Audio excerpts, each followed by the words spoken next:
ఒక ఊరిలో నిజాయితీపరుడైన చెప్పులు కుట్టుకునే వ్యక్తి ఉండేవాడు. అతనికి వెంకటేశ్వర స్వామి అంటే ఎంతో భక్తి. తిరుమల వెళ్లి స్వామివారిని దర్శనం చేసుకుందాం అనుకునేవాడు. అయితే తనకొచ్చే సంపాదన చాలా తక్కువ అవ్వడంతో బాధపడుతూ ఉండేవాడు. స్వామివారి మీద భక్తితో ప్రతిరోజు తిరుమల వెళ్లే భక్తులలో ఒకరికి భోజనం కూడా పెట్టేవాడు.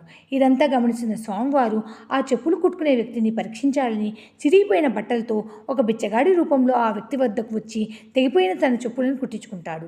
అతనితో స్వామివారు, అయ్యా, నేను ఒక పేదవాడిని, డబ్బులు ఇచ్చే స్తోమత నాకు లేదు అంటాడు. అయ్యా, మీ పరిస్థితి నాకు అర్థమైంది, మీ దగ్గర ఎంత ఉంటే అంత ఇవ్వండి అని అంటాడు.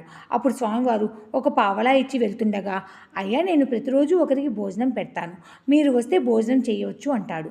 అలా స్వామివారు భోజనం చేస్తూ ఉండగా మరో వ్యక్తి వచ్చి భోజనం అడుగుతాడు. అలా తర్వాత రోజు నుండి 100 మందికి పైగా భోజనం చేసి ఆకు కింద ఒక బంగారు నాణ్యం పెట్టి వెళ్ళిపోతారు. అప్పుడు తనకు అర్థమవుతుంది, తన ఇంటికి వచ్చింది సాక్షాత్ ఆ వెంకటేశ్వరుడేనని.